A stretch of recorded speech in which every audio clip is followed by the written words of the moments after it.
You know that really highly specific physical reaction you get when you're walking toward an elevator Oh, yeah. and you see the doors just starting to slide shut? You instinctively speed up, right? Like your heart rate spikes a bit. Your pupils dilate a fraction. Exactly. You start running this like subconscious calculus in your head, like, if I jog right now, can I make it? Or am I going to be left standing alone in the lobby while everyone else just accelerates upward without me? Right. I mean, it's a deeply primal kind of panic. You're not just missing a steel box, Yeah, yeah. You're experiencing this visceral dread of being fundamentally left behind by the group. And lately, I mean, it really feels like that exact same neurological panic has been injected straight into the global economic nervous system. Like, if you spend any time online at all, Oh, especially on financial forums or social well, media. exactly. If you're watching video essays, you've been bombarded by the exact same terrifying algorithmic drumbeat. The message is almost always some variation of, we are living in the last window to get rich. The enrich now or never panic. Right. The whole premise is that the global economy is going through this massive, permanent structural reset. And if you don't secure your wealth and your career in the next, like, 36 months, those elevator doors are going to lock forever. And you'll just be a permanent underclass. Yeah. Well, it's a brilliant, albeit totally toxic narrative. Yeah. Because it fuses the abstract fear of the macroeconomic future with the crushing, immediate pressure of the present moment. Yeah. It implies that the fluidity of the economy is just flash freezing. Mm. And the social mobility we've kind of always taken for granted is about to harden into concrete. It's creeping into literally every single conversation I have lately. So for today's deep dive, we've pulled together a massive stack of sources to figure out what is actually happening. We're looking at a highly detailed and very viral financial YouTube breakdown that specifically tackles this get-rich-quick panic. But to ground that, we're also cross-referencing it with some incredibly dense analytical essays.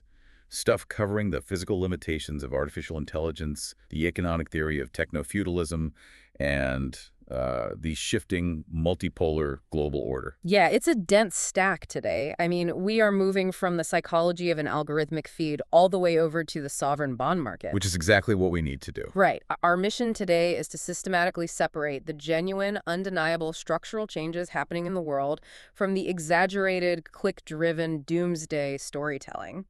We need to dissect the mechanics of these changes so you, the listener, understand not just what is happening, but exactly why it's happening, and most importantly, what you should actually do about it. Okay, let's unpack this. So to start off with a brief overview and dismantle this panic, we first have to really understand the bedrock it's built on. The anxiety only works because people inherently feel that the old social contract, what some of these essays call the old deal, has fundamentally broken down. Right. Let's define the mechanics of that old deal.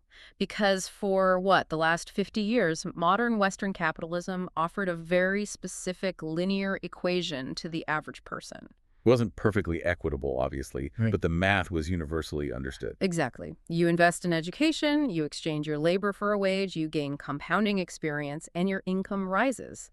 Then you take a portion of that income, buy a primary residence, put the rest into a diversified index fund, and time basically does all the heavy lifting to build your security. But that relied on a really stable correlation between the value of human labor and the cost of physical assets. And what the data in our sources shows is a complete decoupling of those two metrics today. A violent decoupling, really. I mean, when you look at the macroeconomic data right now, wage growth has just completely detached from asset inflation. We're not just talking about a slightly more expensive housing market here. No, we're talking about a systemic shift where the yield on capital vastly outpaces the yield on labor. Right.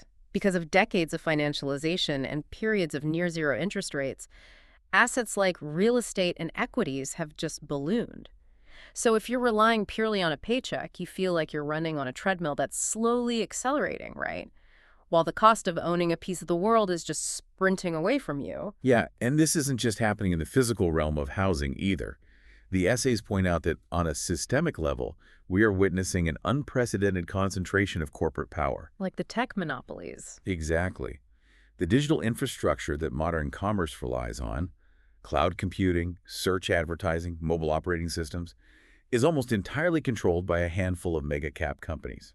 So that ladder of upward mobility feels like it's being actively pulled up because the barriers to entry are just incredibly high now. Which perfectly sets the stage for the panic, right? Just as people feel this maximum squeeze from asset inflation and corporate monopolization, a massive, totally unpredictable variable gets dropped right into the middle of the board. Artificial intelligence. Yeah, AI. Suddenly you have these large language models writing functional Python code, drafting legally binding contracts, and generating photorealistic marketing assets in like 4 seconds. Which leads us directly to the three core pillars of fear that are essentially propping up this whole last window narrative.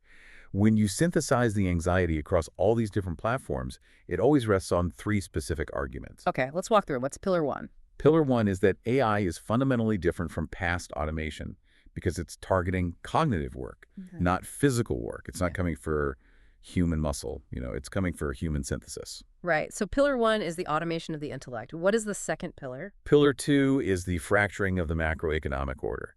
It's this thesis that the era of frictionless, hyper-efficient globalization, which was underpinned by uncontested U.S. hegemony and a globally accepted dollar, is basically collapsing. Collapsing into like a fragmented, multipolar world of trade wars and supply chain weaponization. Exactly. And the third pillar. Yeah, what's the third one? The third is the economic concept of technofeudalism. Ah, right. This is the argument that the current digital economy is no longer recognizable as traditional capitalism, where, companies compete to offer the best product in an open market. Instead, we've basically regressed into a digital medieval state. I really want to spend a minute on technofeudalism here because it sounds like academic jargon, but the actual mechanics of it are terrifyingly relatable. Let's build a mental model for the listener on this one. Yeah, the best way to understand it is to just look at the mechanism of profit. In traditional capitalism, your profit comes from production. You invent a better, more efficient electric vehicle, consumers choose it over the competition, and you capture the market. You're rewarded for innovation. Right. But technofeudalism shifts that profit mechanism from production to extraction. Instead of a medieval lord owning the physical farmland and charging peasants a percentage of their wheat crop just to survive, modern tech giants own the digital infrastructure. Okay, imagine a massive, sprawling shopping mall. In a capitalist system, you rent a storefront, and if your products are great, people walk in and buy them. But in a techno-feudalist system, the landlord of the mall has the ability to dynamically alter the layout of the hallways every single minute. Exactly. They can make your store completely invisible to shoppers unless you pay them an exorbitant, constantly adjusting toll. And you basically have no choice but to pay it because they own the only mall in the world. Yeah. You aren't paying a tax on your profits, you're paying a structural rent simply for the right to access human attention. Precisely. So when you combine these three pillars, AI destroying the value of cognitive labor, geopolitics wrecking the stability of money and trade, and tech lords extracting all the surplus value from small businesses, you get a perfectly engineered recipe for existential panic. But I have to stop right there and push back on the sources a bit, or at least how the internet is interpreting them. Because the algorithm absolutely thrives on fatalism. Oh, 100%. Like telling a user, hey, the macroeconomic environment is shifting, you might need to upskill over the next 5 years. That's a terrible hook. Nobody clicks on that. No, it's boring. But screaming, the system is permanently locking you out and you have 400 days to survive, that triggers a massive dopamine and cortisol spike. It deliberately bypasses the prefrontal cortex, which is the logical planning part of your brain, Yeah. and just activates the amygdala. Exactly. And when your amygdala is screaming, you don't think critically. You make rash defensive moves. You buy an overpriced course on drop shipping from a crypto influencer, or you liquidate your 401k because you genuinely think the dollar is collapsing on Tuesday. It's predatory. It really is. Which brings us to a really massive knowledge gap that you, as the listener, have to constantly navigate. There is a clear gap here. How do we mathematically separate the daily economic anxiety driven by real, measurable structural changes in the market from the anxiety artificially manufactured by engagement algorithms designed to harvest our attention through fear? It's basically the defining question of media consumption right now. The transition is undeniably real, but the velocity and the apocalyptic nature of the transition are being wildly distorted by the medium that's delivering the message. So let's do the work to untangle the reality from the distortion here. Let's move into our notable cases to see how these technological and geopolitical shifts are actually manifesting today. And we have to start with AI, obviously. Right, because the perception is that ChatGPT is basically this omniscient digital god that's going to replace 40% of the workforce by next fiscal quarter. Yeah, and that perception completely ignores the single greatest bottleneck in the history of computing, the physical world. The physical versus digital divide. The essays we reviewed dive incredibly deep into this, and it's fascinating. AI models operate in a realm of pure information, right? Pixels, tokens, code. But to actually generate that information, they require a staggering, almost incomprehensible amount of physical infrastructure. People talk about the cloud as if it's this ethereal, weightless thing. But the cloud is millions of tons of steel, silicon, and copper. Let's look at the actual mechanics of building just one frontier AI data center. A large language model might be able to spit out a highly optimized architectural blueprint for a 500 megawatt server farm. Right.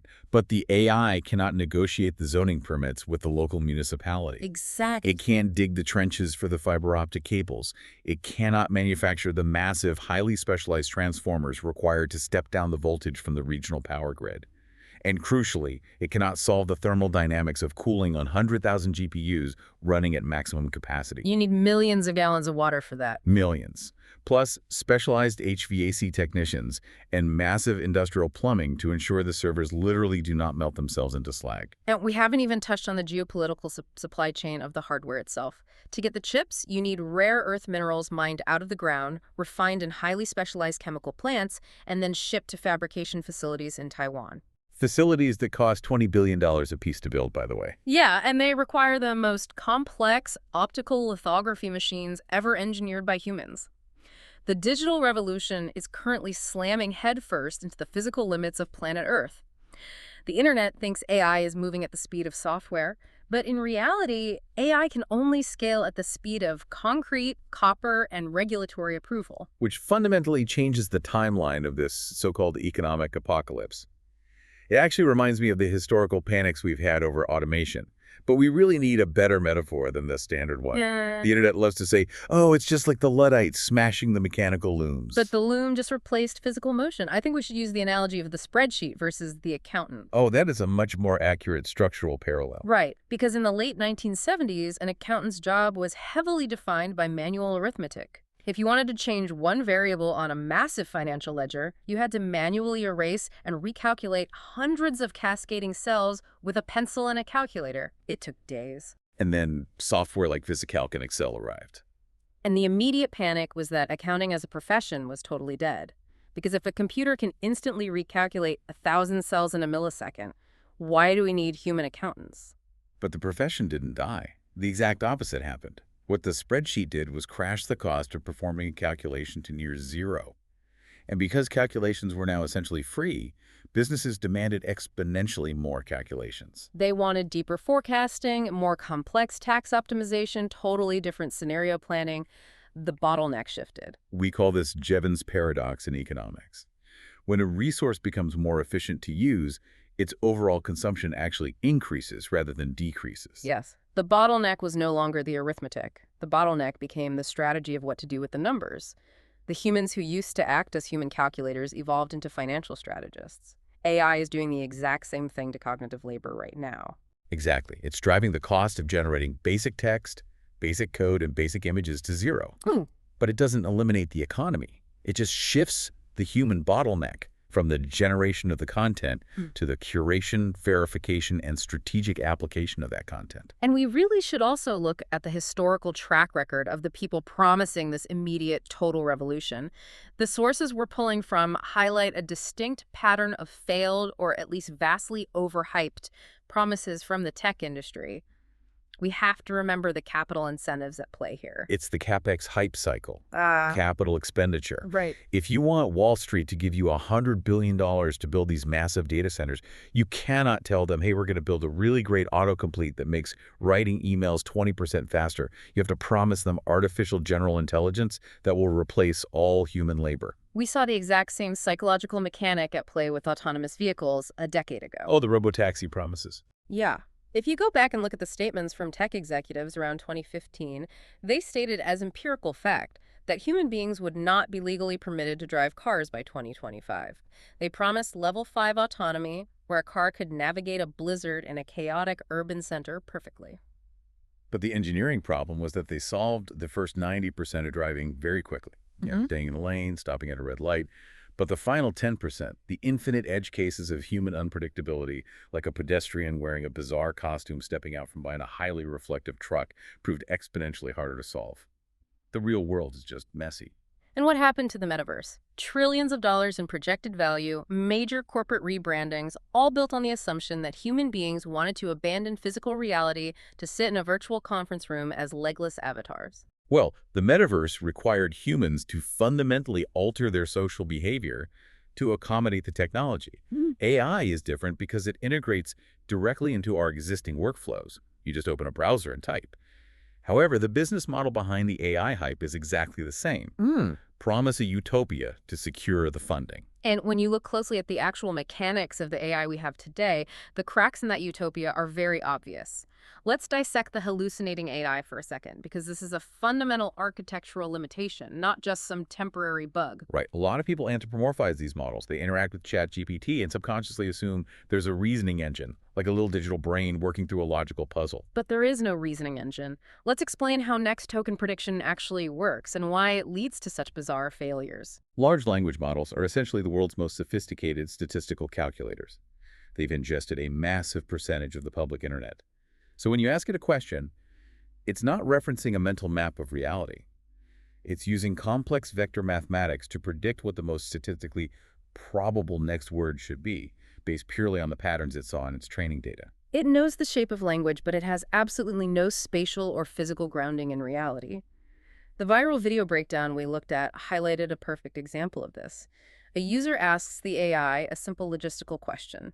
I need to wash my car. The car wash is only 3 blocks away. Should I walk or drive? To a human, the logical constraint is painfully obvious. The car must physically be at the car wash to be washed. But because the AI lacks a physical world model, and because its training data is full of articles talking about the health benefits of walking short distances, It confidently outputs. Since it is only 3 blocks away, walking is a much healthier and more environmentally friendly option. right, it's mathematically correct based on word associations, but completely delirious in reality. And when these hallucinations go viral, what happens? Human software engineers have to go in and manually write specific patches to constrain the model. It's an illusion of general intelligence masking a very narrow statistical parlor trick. So the cognitive apocalypse is actually constrained by both physical limits and architectural flaws. But what about the geopolitical pillar of the panic? Because even if AI doesn't render you unemployed tomorrow, the narrative insists that the global system you live in is completely collapsing. Right, the whole narrative that the United States is losing uncontested dominance, supply chains are fracturing, and probably the loudest drumbeat of all the U.S. dollar is about to be completely dethroned. Okay, to maintain strict neutrality here, we must look purely at the sovereign mechanics described in the sources. The global order is shifting. Post-Cold War globalization was built on a single organizing principle: absolute efficiency. Corporations sought out the cheapest labor and materials on the planet, heavily concentrating manufacturing in China, operating on a just-in-time supply chain model. If a factory needed microchips, they didn't stockpile them in a warehouse. The chips arrived on a cargo ship exactly 3 days before they were needed on the assembly line.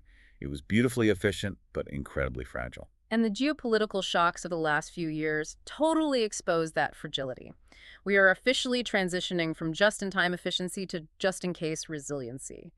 Trade is no longer purely about economics. It's heavily subjected to national security priorities. But acknowledging that trade is becoming more localized and political is very different from claiming the entire global financial system is imploding. We really need to tackle the massive myth of de-dollarization here. Oh yeah. Every week there's a new viral post claiming that a coalition of emerging economies is going to launch a new currency backed by gold, and the U.S. dollar will just be worthless overnight. The sources methodically dismantle the idea of sudden de-dollarization by explaining the actual mechanics of global reserve currencies. The dollar's dominance isn't just a matter of habit, it's deeply engineered into the plumbing of global finance through the euro-dollar market, SWIFT, and sovereign debt. Let's break down the 3 structural reasons why the dollar isn't going anywhere anytime soon: market depth, liquidity, and legal trust. Wait, let's stop on market depth. How does market depth actually work at a sovereign level? Imagine you're the central bank of a massive export economy, and you have accumulated $3 trillion in a trade surplus. You cannot just leave that in cash. You need to park it somewhere that is safe, yields a return, and is massive enough to absorb $3 trillion without causing extreme price distortion. It's like trying to dock a supertanker, right? You can't just Right. pull it into a local fishing marina. You need a deep water port with massive infrastructure. Exactly. The U.S. Treasury bond market is the deepest financial ocean in the world. It's uniquely capable of absorbing the world's excess capital. Any proposed alternative currency simply does not have a bond market large enough to hold global surpluses. Okay, what about liquidity?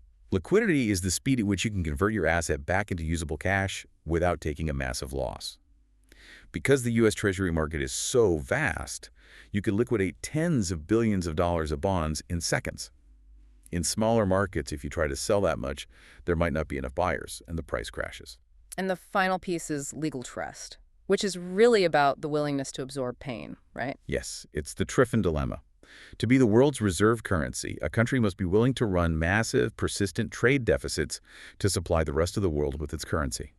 Furthermore, the global market has to trust that the legal system underpinning that currency property rights, contract enforcement, and independent judiciary will not arbitrarily seize their assets. So until another sovereign entity is willing to run massive structural deficits, build a transparent bond market of equal size, and convince global investors of its absolute legal neutrality, the dollar remains structurally entrenched.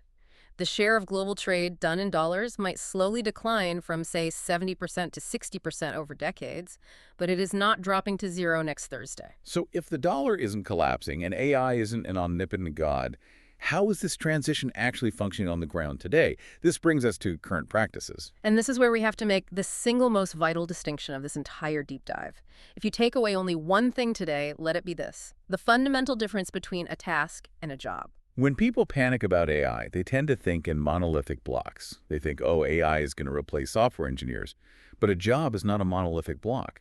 Work is an aggregation of hundreds of disparate tasks. I really love the metaphor for this from the sources. A job is essentially just a trench coat with 100 different microtasks hiding inside it, pretending to be one single entity. That is a perfect visualization. And AI is currently incredibly competent at a few very specific tasks hiding inside that trench coat, but wholly incapable of performing the others. Let's look at the legal and medical professions, because these are highly compensated, knowledge-heavy fields that people assume are prime targets for AI automation. What tasks are actually being automated right now? In corporate law, discovery is a massive bottleneck. You have junior associates spending thousands of billable hours reading hundreds of thousands of internal emails just to find evidence for a lawsuit. AI is exceptionally good at semantic search and summarization. It can process those emails and flag anomalies in minutes. But the AI cannot look a hostile witness in the eye during a deposition and realize they're lying. The AI cannot sit in a conference room with a terrified CEO and use emotional intelligence to convince them to accept a settlement. And there's a profound, almost comical irony happening right now in the judicial system regarding this exact dynamic. Oh, I read this in the sources and could not stop laughing. So lawyers are utilizing AI tools to draft these massive 100-page legal briefs because the AI can synthesize case law instantly. They submit these artificially generated monoliths to the court. And what are the federal judges doing in response? The judges do not have the time to read them, so they're utilizing their own AI models to read and summarize the briefs that the lawyers' AI models just wrote. It's an absurd loop. Machines are generating text for other machines to ingest, while the actual humans sit on either end overseeing the output. The core function of the legal system, human accountability and the interpretation of justice, hasn't vanished at all. The tools have simply accelerated the volume of the paperwork. The exact same dynamic applies to medicine. AI image recognition algorithms are frequently outperforming human radiologists at detecting microscopic anomalies in MRI scans. But detecting a cluster of pixels is a task. Delivering a stage 4 cancer diagnosis to a family, explaining the nuanced trade-offs of aggressive chemotherapy versus palliative care, and physically performing a biopsy, those are the high-stakes human components of the job. The execution of rote digital tasks is becoming demonetized, but the judgment required to apply the results of those tasks is commanding a higher premium than ever. But let's bring this back to the independent worker or the small business owner. Because even if AI doesn't take your job entirely, the environment you operate in is fundamentally changing. Let's return to the technofeudalism concept and see how it operates in current practice. Let's upgrade our metaphor: the shifting shopping mall and the customer acquisition tax. If you're an entrepreneur today, you feel the weight of this system acutely. Let's say you launch a direct-to-consumer brand selling specialized athletic gear. 15 years ago, the internet was an open frontier. If you made a great product and had a clever marketing angle, organic reach allows you to find your audience relatively cheaply. But today, organic reach is effectively dead. The digital infrastructure, social media feeds, search engine results is a closed ecosystem controlled by algorithms tuned purely for platform revenue. So you must pay the landlords. You pay Meta or Google for ad placement. This is known as customer acquisition cost, or SACit. In a techno-feudalist system, SACit functions as a brutal, highly volatile tax on your existence. And the landlord can change the rules overnight. You might have a profitable business model, and then Apple updates its privacy policy, or Google tweaks its core search algorithm, and suddenly your customer acquisition cost triples. You haven't changed your product, you haven't changed your prices, but the digital rent just doubled, completely wiping out your margin. You are doing all the physical labor, designing the gear, manufacturing it, handling the physical logistics of shipping, dealing with customer returns, but the tech platform is extracting the majority of the profits simply because they control the digital choke point between you and the consumer. It's incredibly demoralizing. And it's not just digital entrepreneurs feeling this friction. Let's talk about how the geopolitical shift we discussed earlier is impacting current business operations through friendshoring. As we mentioned, corporations are realizing that a perfectly efficient supply chain is useless if a geopolitical conflict cuts it off completely. So they're engaging in friendshoring, rebuilding manufacturing bases in countries that share political and strategic alignment with the United States. Moving a factory from Shenzhen to Monterrey, Mexico, or back to Ohio. Right. But relocating massive industrial capacity is agonizingly slow and incredibly expensive. You're abandoning sunk costs and building redundant systems. And what does that mean for you and me, the consumers? It means embedded structural inflation. When you prioritize security and redundancy over pure cost efficiency, the final product inherently costs more to produce. The era of incredibly cheap, deflationary consumer goods driving down the cost of living is largely over. But as with all friction, there is a counterreaction. Rebuilding the industrial base requires labor. It requires engineers, electricians, logistics experts, and heavy machinery operators locally. It shifts capital from global financialization back into the physical domestic economy. So amidst all this friction, AI commoditizing digital tasks, tech monopolies extracting rent, geopolitical shifts driving structural inflation, how is a normal person supposed to navigate their personal finances? The viral breakdown we analyzed gets surprisingly practical here, highlighting how these exact tools can actually be weaponized in your favor. Yes, the source specifically outlines how individuals are using platforms like UVP to navigate this volatility. It's a perfect example of how the practice of investing has evolved from manual intuition to hyper-personalized, data-driven analysis. I found the mechanics of this fascinating. In the past, achieving a genuinely tailored, risk-adjusted portfolio required paying a human financial advisor a hefty percentage of your assets. Now, platforms are using API integrations like Plaid2, pull in your real-time banking data, credit card statements, and existing brokerage accounts into a single dashboard. And then they apply machine learning algorithms to that data set. The AI categorizes your spending habits, analyzes your cash flow volatility, and allows you to run complex Monte Carlo simulations. Right. The video host talks about plugging in his specific parameters, saying like, I am this exact age, my target retirement date is in 72 months, and I have a historically high tolerance for market drawdowns. The system instantly calculates the optimal asset allocation, continuously rebalancing across equities and fixed income ETFs based on real-time market movements. It completely mathematically divorces the user from the emotional panic of daily headlines. It democratizes the level of quantitative analysis that used to be strictly the domain of institutional hedge funds. Which raises a massive question about the nature of value moving forward. Let's frame this clearly, because there is a massive knowledge gap here for the listener to consider. As AI tools make complex digital tasks like financial modeling, contract drafting, and code generation functionally free and instantaneous to produce, how will the future market price the concept of human trust? If the math is free, what is the exact economic value of a human looking you in the eye and taking personal liability for a decision? It is the defining economic question of the next decade. Because if you aren't being paid to generate the work, You must be paid to guarantee the outcome. And that takes us directly into our final section, future implications. We've established that the world isn't ending, but the mechanics of the economy are fundamentally re-gearing. What does this new system look like? The consensus across the analytical essays is that the future economy will be defined by one word: asymmetric. Not apocalyptic, asymmetric. Let's explain the mechanics of an asymmetric economy. In a standard symmetrical economic model, there's a relatively linear relationship between labor input and capital reward. If you work 20% harder or become 20% more skilled, you generally see a proportional increase in your compensation. But asymmetry implies a power law distribution. Precisely.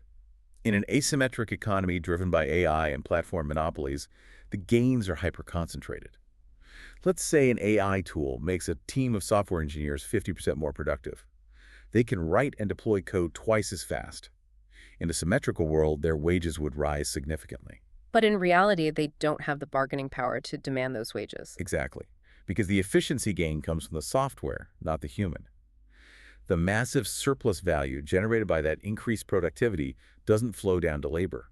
It flows upward to the owners of the capital, the company licensing the AI, and the shareholders who own the company. The winners are not the individuals who pedal the bicycle the fastest. The winners are the entities that own the toll roads the bicycles have to ride on. So if you're listening to this and you're realizing that the old linear path is broken and you are heading into an asymmetric future where the digital landlords want to extract your value, what is your playbook? The sources synthesize this into 5 highly specific, actionable steps, and we are going to dive deep into exactly how to execute them. Step 1. Radically analyze your specific field through the lens of tasks, not jobs. The worst thing you can do is sit frozen, asking the binary question: will AI take my job? That question provides zero actionable intelligence. You must perform an audit of your daily operations. Right. Let's say you're a middle manager in corporate logistics. Write down exactly what you do. Task A, compiling weekly supply chain reports from raw Excel data. Task B, drafting emails to suppliers. Task C, mediating disputes between the warehouse team and the shipping vendors. Once you map the tasks, categorize them. Task A and Task B data synthesis and standard communication are digital, rote, and predictable. The cost of those tasks is going to zero. AI will do them instantly. But Task C, mediating a highly emotionally charged dispute between humans to prevent a supply chain strike, requires empathy, nuance, and leverage. That task just became exponentially more valuable because it is the human bottleneck. Which flows perfectly into step 2. Aggressively build scarce human skills. This sounds like a generic platitude, but the mechanics of it are incredibly specific. What makes a skill scarce in an AI-dominated world? Anything that requires high-stakes physical presence, complex human coordination, or acting as a liability sponge. Let's talk about the liability sponge, actually. Oh, I love this concept. Explain it. A corporate entity cannot legally sue an algorithm for malpractice. It cannot fire a large language model if a massive strategic decision goes wrong. Society and the legal system demand a human throat to choke. Therefore, professionals who are willing to sign their name, take personal responsibility, and absorb the risk of high-level decisions will command massive premiums. It's the ultimate moat. If you can manage a team of AI agents to execute the work, but you hold the ultimate judgment and bear the risk, you are irreplaceable. Additionally, complex physical skills remain entirely untouched. Plumbers, specialized electricians, and high-end artisanal fabricators are operating in an environment of massive labor shortages right now. They have immense pricing power because their work cannot be outsourced to a data center. Step 3. Redefine the purpose of capital. Save and invest as a defense mechanism. In the old deal, saving was about slowly building a retirement nest egg. It was passive. In an asymmetric economy, capital serves a completely different psychological and structural function. Capital buys you a buffer against volatility. It's about bargaining power. If the industry you work in experiences a sudden, massive disruption due to a new AI model and you have zero liquidity, you are forced to accept whatever terrible terms the market dictates. You're desperate. But if you've utilized tools like UVP, if you have aggressively stockpiled investments and manage your overhead, you possess the flexibility to pivot. You can take 6 months to retrain. You could afford to negotiate. Capital is the armor that protects you from the friction of the transition. Step 4. Protect your cognitive operating system.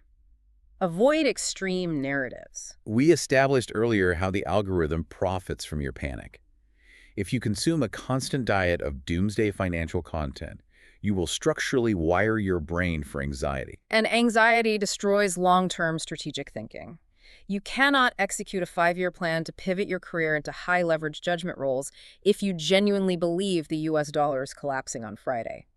You have to aggressively curate your information diet, focus on primary sources, macroeconomic data, and structural analysis, rather than emotionally manipulated video hooks. Which brings us to the fifth and most critical step, the ultimate escape velocity from technofeudalism. Step 5. Focus ruthlessly on ownership. In a world divided between digital landlords and digital peasants, you must figure out how to own a piece of the infrastructure. If you are merely exchanging labor for a wage and then paying rent to access the digital economy, you'll slowly be bled dry by inflation and customer acquisition costs. You must transition your mindset from a user of systems to an owner of assets. And this doesn't mean you need to found a billion-dollar tech startup. Ownership scales. It means maximizing equity compensation in your career rather than just taking a higher base salary. It means aggressively buying productive assets like index funds, where you own a fractional piece of the very monopolies that are driving the asymmetry. It means owning intellectual property or cultivating a direct, localized relationship with a customer base, like an email list or a specialized consulting network, that an algorithm cannot arbitrarily throttle or tax. You have to build your own localized monopoly, no matter how small. Stop renting your entire economic existence. But focusing on ownership reveals one final, massive vulnerability in the system. There's a profound knowledge gap here, perhaps the most important one of the next half-century. If the future economy is entirely dependent on the massive physical infrastructure required to run AI, the energy grids, the billions of gallons of fresh water, the rare earth mineral supply chains, who will ultimately control that physical layer? Will sovereign governments nationalize the data centers because they realize compute is a matter of national security? Or will private tech monopolies become so powerful that they essentially operate as independent nation-states, controlling the physical resources that power the global brain? The battle between sovereign states and corporate monopolies over the physical constraints of AI is going to define the geopolitical map for the rest of our lives. It really is the ultimate bottleneck. Okay, we have covered a tremendous amount of ground today, unpacking dense mechanics spanning from psychology to sovereign debt. Let's synthesize the reality here. The global economy is undeniably transitioning. The post-war old deal is suffocating under asset inflation. Artificial intelligence is commoditizing the value of rote digital tasks. The era of frictionless globalization is fracturing into a localized, politically volatile supply chain model that structurally drives inflation. But, and this is the core truth you must internalize, this transition is a slow, grinding physical friction. It is not an apocalyptic overnight reset. The U.S. dollar is not evaporating. AI cannot pour concrete or take legal liability. The viral narrative screaming that this is the last window to get rich is a calculated predatory myth designed to hijack your amygdala and harvest your attention. However, the imperative to audit your daily tasks, build scarce human judgment skills, and aggressively transition from a digital renter to an owner of assets is an absolute, undeniable reality. If we connect this to the bigger picture, history never permanently closes the door on opportunity. It doesn't offer one final gate and then seal it in concrete forever. It merely changes the topology of the battlefield. The introduction of the tractor shifted the economic premium from physical muscle to mechanical operation and logistics. The introduction of AI is shifting the premium from digital generation to human judgment, strategic synthesis, and accountability. The economy isn't terminating, it's just aggressively rearranging its bottlenecks. Which brings us right back to that visceral feeling of standing in the lobby, watching the elevator doors slide shut. You do not need to panic. You do not need to dive recklessly through those closing doors just because an algorithm told you to. You just need to step back, look at the architecture of the building, and realize they are constructing entirely new elevators right down the hall. But I want to leave you, the listener, with a final provocative thought to mull over. A thought experiment that builds on everything we unpacked today.